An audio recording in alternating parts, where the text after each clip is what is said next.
2026 অম্বুবাচী কবে, অম্বুবাচী শুরুর সময়সূচি এবং অম্বুবাচী শেষের সময়সূচি এই ভিডিওতে প্রদান করব।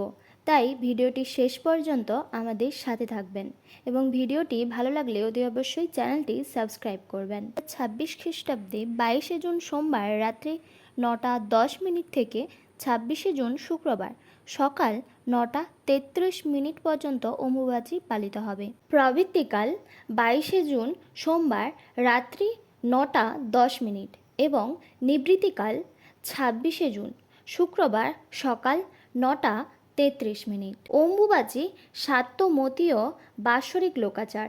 সৌরপঞ্জিকা অনুযায়ী সূর্য আষাঢ় মাসে মিথুন রাশিতে প্রবেশ করলে বসুন্ধরা মাতা ঋতুবতী হন, আর এটি অম্বুবাচী। এই সময় প্রচুর বৃষ্টিপাত হয় এবং ধরিত্রী উর্বরতা লাভ করেন বলে ধারণা করা হয় এবং এই 3 দিন কৃষিকাজ বন্ধ রাখা হয়। অসমে কামাখ্যা দেবীর মন্দিরে বিশেষভাবে এই অম্বুবাচী পালন করা হয়। অনেকের ধারণা এই অম্বুবাচীর সময় ভগবানের সেবা পূজা বন্ধ রাখতে হয়, কিন্তু কখনোই এটি না। ভগবানকে সন্তুষ্ট করার জন্য, ভগবানের প্রীতিবিধানের জন্য সর্বদা ভগবানের সেবা পূজা চালিয়ে যেতে হয়।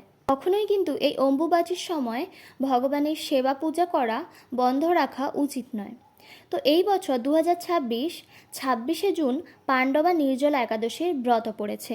তো সকলেই গঙ্গা স্নান করতে পারেন এবং অবশ্যই কিন্তু এই একাদশীর ব্রত পালন করতে হবে। এই অম্বুবাচীর সময় কি কি নিষিদ্ধ করা হয়েছে? নেশাদ্রব্য, চা, পান, বিড়ি, সিগারেট এগুলি গ্রহণ করবেন না। দ্রুত ক্রীড়া, জুয়া, অবৈধ সঙ্গ বর্জন করবেন। কৃষিকাজ, বিবাহ সংস্কার করবেন না।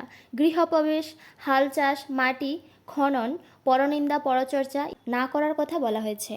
এই 3 দিন কি কি করবেন? ভগবানের ভোগ নিবেদন করবেন এবং ভগবানের অতিরিক্ত নাম জপ করবেন, ভগবানের গুণকীর্তন করবেন। এইভাবে সকলেই এই অম্বুবাচী পালন করবেন।